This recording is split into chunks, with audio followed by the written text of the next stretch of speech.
Hi everyone, it's Andrew at Sydney Private Guided Tours, and I have a good news. We build application which guiding you in Sydney 24/7. You can click on the link what I'm doing right now. Click the link which we provided. After, click the start button and choose what you want. So we have lots of options. So you see there's lots of attractions. Red button tells you so you're already active. Straight ahead of us, Hyde Park South, home to the Anzac War Memorial, a solemn Art Deco tribute to Australians who served in war. Completed in 1934, its bronze figures and reflecting pool create one of Sydney's most powerful public spaces.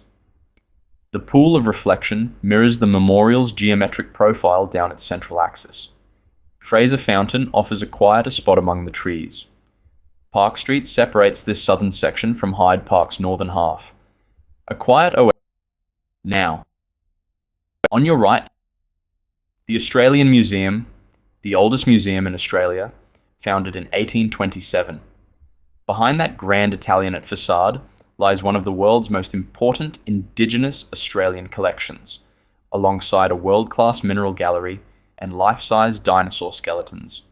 Generations of Sydney schoolchildren have stood here face-to-face with Diprotodon, the elephant-sized marsupial that once roamed Australia.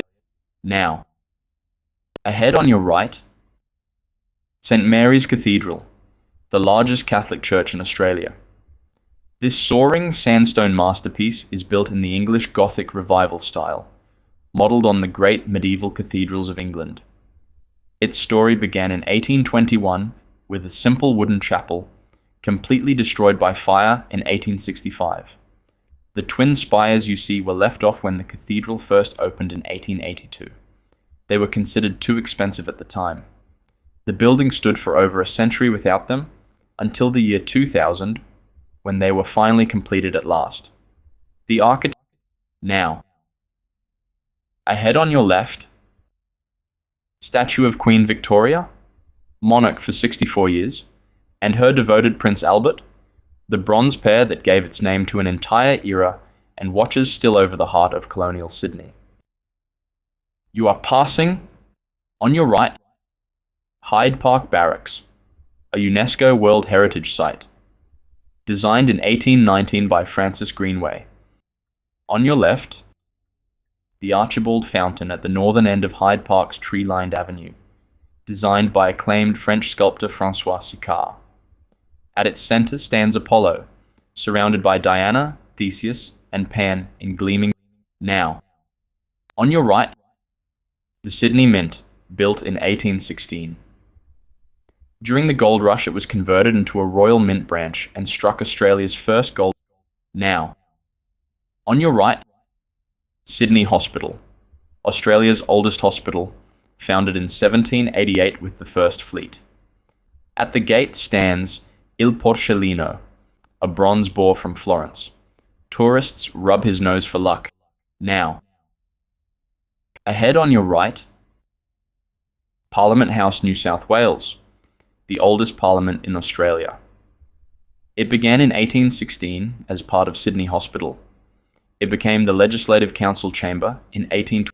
Now, on your right, State Library of New South Wales, the oldest library in Australia. In its forecourt stands the bronze statue of Captain Matthew Flinders, the very first navigator to sail completely around this continent. Flinders is the man who gave Australia its name. He chose the word from the Latin for south and championed it for the entire landmass. Look closely at the windowsill behind him, and you will spot Trim, his faithful ship's cat, who survived shipwrecks and uncharted oceans alongside the captain. The library was founded in 1826, and its sandstone walls hold the original journals of the First Fleet. Ahead on your right, Governor Sir Richard Bourke, one of the most progressive governors in colonial history. He pioneered free public schooling for the colony. He expanded civil liberties for Catholics and Jews. He is honoured today as the founder of public education in New South Wales. Now let's continue where we left off. Word for south, and published his famous map while being held as a prisoner of war by the French in Mauritius. Imagine sailing across the dangerous, unpredictable ocean in a small, cramped wooden ship for 8 long months, battling scurvy, giant waves, and violent storms, not knowing what you will find at the end of the earth. That is exactly what happened in January 1788. Captain Arthur Phillip arrived here after a grueling journey of 50. Ahead on your right, the statue of King Edward VII, Queen Victoria, and Prince Albert's son, who waited 59 years to inherit the throne. Behind Edward stands the Sydney Conservatorium of Music, an unusual heritage building that began life in 1821 as the stables for the original government house. Today, it is one of Australia's finest music academies, training generations of opera singers, conductors, and concert performers. The harbour opens before you. You are passing, on your left, the Chief Secretary's building, a masterpiece of Victorian free classical architecture and one of Sydney's most magnificent heritage sites. Completed in 1880, this massive sandstone palace served as the administrative headquarters of the colonial government. Designed by James Barnett, the colony's leading architect of his era, its elaborate facades are adorned with intricate carvings, statues, and a magnificent copper dome that crowns the corner, projecting the immense power and wealth of New South Wales. Now let's continue where we left off. 15,000 miles, with 11 ships, famously known as the First Fleet. They brought over 1,000 people from England. But here is the crazy part. Most of these people were not brave explorers, wealthy colonists, or scientists. They were convicts. They were ordinary thieves, forgers, and political prisoners sent to the other side of the world to serve their... Ahead on your right, in Macquarie Place stands the bronze statue of Thomas Sutcliffe Mort, one of Australia's greatest industrialists. Arriving in Sydney in 1838, Mort revolutionised the nation's economy. Now let's continue where we left off. The second icon is, of course, the Sydney Opera House. Its story sounds like a Hollywood movie. In 1957, there was an international competition to design a new arts centre, receiving over 230 entries from 32 countries. The winner was Jørn Utzon, a young Danish architect who had never built a major public building before. His entry was originally placed in the rejection pile, but was rescued by a visionary judge. His design was so futuristic, looking like giant white sails catching the wind or the overlapping fronds of a palm tree, that structural engineers weren't even sure how to build the massive concrete roof at first.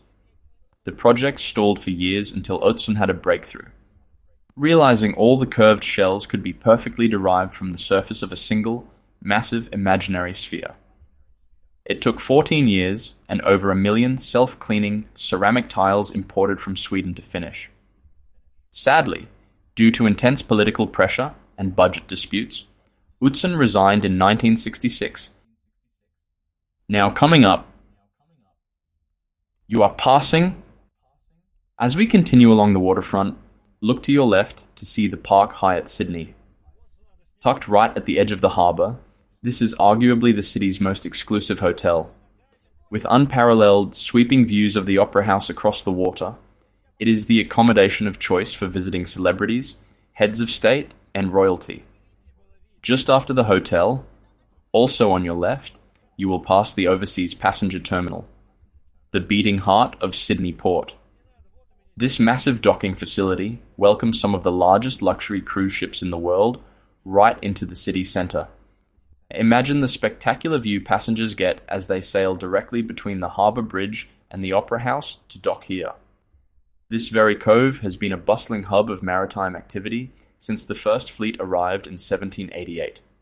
Its permanent collection is free to visit and ranks among the best contemporary art galleries in the Southern Hemisphere. Looking to your right, you are gazing into the very origins of the city. This is George Street, the oldest street in Australia. Formed by the boots of early convicts, this historic section has been carefully preserved to reflect its 19th century past. Ahead on your right is the elegant Four Seasons Hotel. But Sydney is more than just beaches and famous buildings. It is one of the most multicultural cities on the planet. Following the Second World War, Australia opened its doors to mass migration, bringing hundreds of thousands of Europeans to work on massive infrastructure projects. Today, more than 40% of the people living in Sydney were born in another country, and over 200. Straight ahead of us, to your left and right spreads the Domain, a massive open space that serves as the green lungs of Sydney. Founded back in 1788 by the first governor, Arthur Phillip, this park was originally intended solely for his personal use. Today, it is the city's main venue for large-scale concerts, festivals, and Sunday public speakers.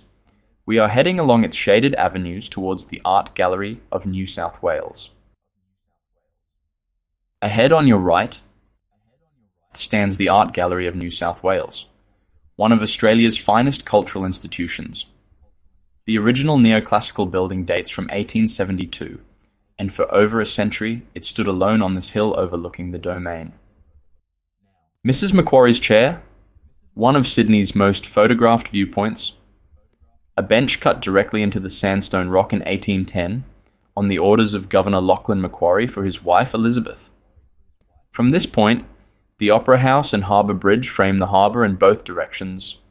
This is the postcard view of Sydney that the world knows by heart. Now let's continue where we left off. 150 different languages are spoken across the city. This incredible mix of Asian, Middle Eastern, and European. We will pause this story for just a moment. You are passing. On your left, you can see a magnificent Moreton Bay fig, a giant ficus tree that has stood here for around 200 years, making it one of the oldest and largest specimens in the Royal Botanic Garden. The Moreton Bay fig is native to the east coast of Australia and is famous for the dramatic buttress roots that flare out at its base. Hope you're impressed by watching this video. As you can see, GPS auto guide guiding as a professional tour guide, even more than professional tour guide, because they shared with you so much information which is very hard for the professional tour guide. I can tell you, being as a guide as 20 years as a veteran of the tour guide, so it's very hard to tell you everything which you have heard in this video, especially if you're guiding and driving. So I think this application, which is implemented as a web page, so no needed to download any app, just click on a link and enjoy your unforgettable Sydney visit. It was me, Andrew, as Sydney Private Guided Tours Company leader. Bye.